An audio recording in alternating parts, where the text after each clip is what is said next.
The portal is give a thing and take a thing away all over the place. And for some reason, Elliott Cadeau hitting the portal from UNC is just right, I guess, in the fulcrum, right in the tipping point where everybody's gotten really mad about it. There's a contingent of Tarheel faithful that love Cadeau and think him leaving is going to rob them of something great. Then there are those that apparently have been wishing ill upon this guy like from the moment he stepped on campus and are celebrating in a way that's a little grotesque about him hitting the portal. Saw one person on social media celebrating that Elliott Cadeau's mom blocked him on Twitter. If you're celebrating that, you got to take a long look in the mirror and figure out what you got going on. But here's what I say when I say, like, not every ending, not every goodbye has to be sad. It could be good for both. It could be the people that are upset because Elliott Cadeau is a great player and he's leaving. You might be right. He might be a great player. He might have to go somewhere else to realize his top potential. And for those of you that are so happy he's leaving, UNC might have to part with him in order for them to reach their potential. It truly can be a win-win. It's obviously this guy is fallen out of favor for reasons, but back when Louis C.K. was at the peak of his stand-up kind of height, his popularity, he did a bit about divorce because I think he had gotten divorced maybe.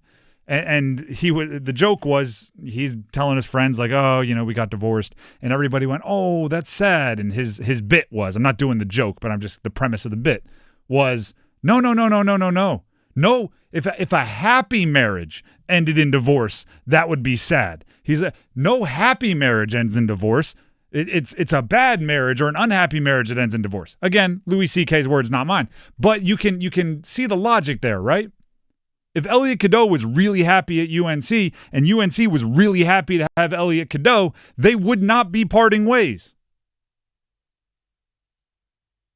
It's not easy to have a former big-time recruit like badge on your jersey, right? 5-star, top 20 recruit, to have that attached to your name and then play for a blue blood that's underperforming because people are looking for blame. Fans aim at the names they know. You should have been good enough to prevent this. You were supposed to be the one to carry the weight. You were supposed to be the one that took the torch from so-and-so, an old player who wasn't perfect, but nostalgia says they were. It's not always fair. And that's one of the best parts of the portal. The portal brings a lot of negative, right? Portal brings a lot like, oh, Cinderellas won't be as often. Loyalty, players learning to overcome adversity, right? I hear all the negatives. One of the good things is once you realize it's not a good fit, you don't have to eat it for the rest of your eligibility. Elliott Cadeau had a bunch of options, right? Could have gone to a bunch of different places. Jalen Washington, who's also in the portal from UNC, high 4-star, had a bunch of options. Could have went a bunch of different places. Well, maybe they didn't make the best decision when it comes to fit, system, coaching, whatever, when they were 17, 18 years old. Pre-transfer portal, you don't make the right decision. It's like, oh, darn. Well, good luck. Stick it out. Now everybody can get a reset. I went back and looked up some options, right? Because the biggest complaint, oh, players aren't loyal anymore. Well, you can take the flip side of that as well and say, you get another swing if you're the team faster than you used to be able to. All my UNC fans out there, do you remember Joel James? Anybody remember Joel James? I'm not a UNC fan, but I'm not going to lie. The name does not ring a bell. He was a top 50 recruit in the country that went to UNC, played for the Tarheels. Okay. Played 4 years between 2012 and 2016. Never averaged more than 10 minutes and never averaged more than 2 points per game.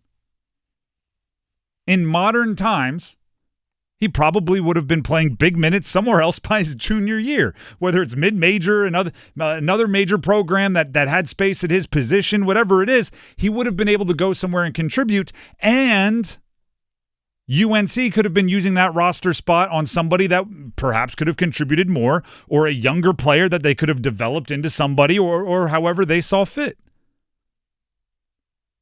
Elliott Cadeau, in my opinion, is a very good basketball player. I don't think I've said this a few times. I did the deep dive. I went back and watched high school film. I was trying to figure out like what Cadeau wasn't adding up. You weren't getting the best version of him at UNC. He's a better offensive player than he was showing. He is a better creator for himself, not just a setup guy, and you weren't seeing that with the Tarheels. But also, he wasn't getting the best of UNC. We've seen players develop at UNC. We've seen them make gigantic strides. We've seen them be on the ball as a freshman and try off the ball as a sophomore, and he wasn't getting those opportunities. The fit just wasn't working out.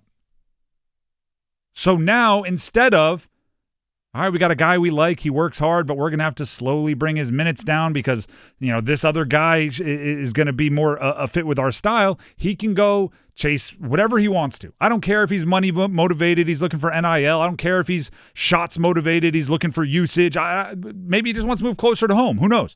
Like, he can go find whatever he wants in the portal, and UNC can take another swing. Sometimes that's just best for everybody.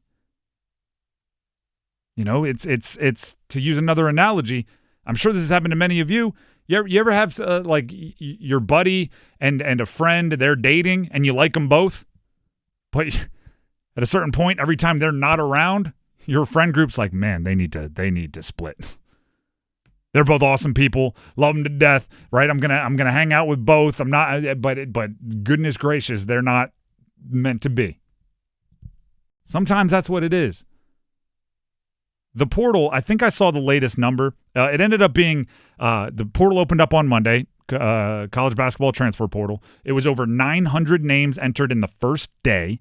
It's got to be well over 1,000 by now. There's going to be every different kind of breakup in that portal, right? Jalen Washington going in the portal is different than Elliott Cadeau. Jalen Washington had his minutes severely downgraded in exchange for Van Allen Lubin and Jalen Withers playing a lot more in the most exciting games. That could be the teams kind of telling him with actions like, hey, you might want to go look somewhere else. Elliott Cadeau, maybe it's a, we've exhausted all of our options. Don't get mad. Get opportunistic might be the way. Player leaving, what are you going to do? The better question is, what are you going to do with that roster spot? What are you going to do with that roster spot? And do your best to avoid personal jabs. Although Duke fans, if you want to say, wait 2 years till he's playing against Duke in the Sweet 16, then you'll root for him. There's that joke also happening. But Caleb Love. That's a very specific joke for some of you out there. There it is.